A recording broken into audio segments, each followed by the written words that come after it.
యం బ్రహ్మా వరుణేంద్రరుద్రమరుతస్తున్వంతి దివ్యైస్తవైః వేదైः సాంగపదక్రమోపనిషదైః గాయంతి యం సామగాః ధ్యానావస్థితతద్గతేన మనసా పశ్యంతి యం యోగినో యస్యాంతం న విదుఃసురాసురగణాః దేవాయ తస్మై నమః. ఆహారస్త్వపి సర్వస్య త్రివిధో భవతి ప్రియః యజ్ఞస్తప్తస్తథా దానం తేషాం భేదమిమం శృణు. మనం తీసుకునే ఆహారం కూడా 3 విధాలుగా ఉంటుందని తెలుసుకుందాం. అవి సత్వ, రజహ, తమో గుణ రూపమైన ఆహారం. అలాగే యజ్ఞము, తపస్సు, దానము కూడా జనులకు 3 విధాలుగా ఉంటుందిట. ఆహారము, యజ్ఞము, తపస్సు, దానము ఈ 4ంటిలో కూడా ఆహారముతోనే ముందుగా ప్రారంభిస్తున్నాడు.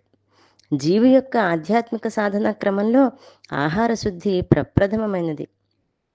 ఆహార శుద్ధి చేత చిత్తశుద్ధి, చిత్తశుద్ధి చేత జ్ఞానోదయము కలుగుతాయి. ఆహారం శుద్ధంగా లేకపోతే మనస్సు మలినంగా ఉంటుంది. మనస్సు మలినంగా ఉంటే దాని వలన లక్ష్య ప్రాప్తి జరగదు. అయితే ఇక్కడ మనకి ఒక సంశయం రావచ్చు.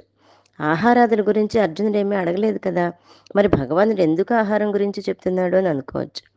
మనిషి తినే ఆహారం బట్టి అతని అంతఃకరణ స్థితి ఉంటుంది.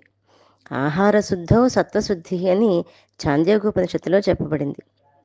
అంతఃకరణ శుద్ధి వలనే ఆలోచనలు, భావాలు, చేసే పనులు ఉంటాయి. దేవాదులను అందరూ పూజించరు కదా, కానీ ఆహారం మాత్రం అందరం తీసుకుంటాం. సాత్విక, రాజస, తామస ఆహారం తీసుకునేటువంటి వారు సాత్వికులు. సాత్వికాహారం తీసుకునేవారు దేవతలని, రాజసాహారం తీసుకునేవారు యక్ష రాక్షసులని, తామసాహారం తీసుకునేటువంటి వాళ్ళు భూత ప్రేతాదుల్ని పూజిస్తారట. కనుక సాత్వికాహారం తీసుకోవాలి అని చెప్పబడుతుంది. అయితే వాళ్ళని పూజిస్తారు అంటే వాళ్ళ లక్షణం ఆ రకంగా ఉంటుంది అని చెప్తున్నాడు.